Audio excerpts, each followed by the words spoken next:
திரையில வந்து டான்ஸ் ஆடுறவர் தலைவர் கிடையாது. தரையில இறங்கி அடிக்கிறார் பாருங்க, அவர் தாங்க தலைவர். எவ செத்தா எனக்கு என்ன அப்படின்னு படையப்பால வர ரம்யா கிருஷ்ணன் மேடம் மாதிரி ஆபீஸ் ரூம்ல உட்கார்ந்துட்டு லாஜிக்கே இல்லாம ஸ்லோ மோஷன்ல பேசுறவர் தலைவர் கிடையாது. துபாய் பயணத்தை கேன்சல் பண்ணிட்டு மக்களுக்காக ஓடி வந்தார் பாருங்க, அவரு தாங்க உண்மையான தலைவர். இந்த கரூர் சம்பவத்தை பத்தி லாஜிக்கே இல்லாம புது கட்சியிலிருந்து வந்தவங்க சில கேள்வி கேட்டாங்க. ஏன் செந்தில் பாலாஜி அண்ணா உடனே வந்தாரு? செந்தில் பாலாஜி அண்ணா உடனே வந்தது அவரோட எஃபிஷியன்சியை காமிக்குது. ஏன் அன்பில் மகேஷ் அண்ணா அழுதார்? எங்க அன்பில் மகேஷ் அண்ணா அழுதது அவருக்கு மக்கள் மேல இருக்கிற கருணையை காமிக்குது. ஏன் ஜோதிமணி மேடம் ஓடி வந்தாங்க? ஜோதிமணி மேடம் ஓடி வந்தது அவங்களுக்கு மக்கள் மேல இருக்கிற கருணையை காமிக்குது.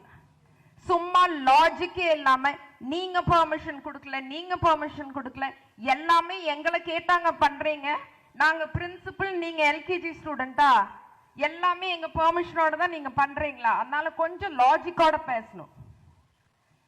காவல்துறை எதுக்குங்க இருக்காங்க? நம்மளை ப்ரொடெக்ட் பண்றதுக்கு.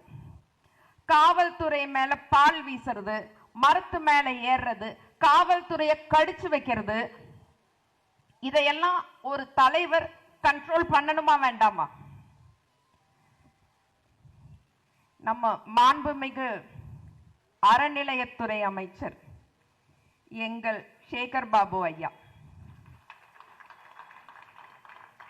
ஒரு நாள் எங்க வீட்டுக்கு வந்தார். எங்க அப்பாவும் அவரும் நல்ல ஃப்ரெண்ட்ஸ்.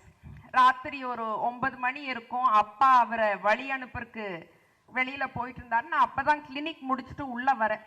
அவ்வளோ டயர்டா வரேன். பெருசா ஒன்றும் பண்ணலைங்க, ஒரு 10 பேஷண்ட் பார்த்துருப்பேன். ஆனா சேகர் பாபு ஐயா முகத்துல அவர் அவ்வளோ வேலை செஞ்சிருக்காரு, ஒரு சின்ன சோர்வு கூட இல்லை. எங்க அப்பா சொல்றாரு, அப்ப நான் அரசியலுக்கு வரல, நீ அரசியலுக்கு வந்தா சேகர் பாபு ஐயா மாதிரி இருக்கணும் அப்படிங்கிறார். அதுக்கு நான் சொன்னேன், அதெல்லாம் முடியாது.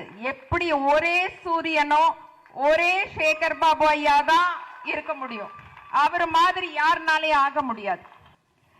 நடிகர் யோகி பாபு இருக்காரு இல்லைங்களா, எல்லாருக்கும் அவரை தெரியும். நான் அவரோட பெரிய ஃபேன். எனக்கு யோகி பாபு சாரை கடத்துற அளவுக்கு பிடிக்கும். அதுக்காக நாளைக்கு யோகி பாபு சார் ஒரு கட்சி ஆரம்பிச்சார்னா நான் அவருக்கு ஓட்டு போடுவேனா? அது அவர் எந்த அளவுக்கு மக்கள் பணி செய்யறாருங்கிறத பொறுத்ததுதான். யோகி பாபு சார் கியூட்டா இருக்காரு, ஸ்வீட்டா இருக்காரு அப்படிங்கறதுக்காக நான் அவருக்கு ஓட்டு போட முடியாது.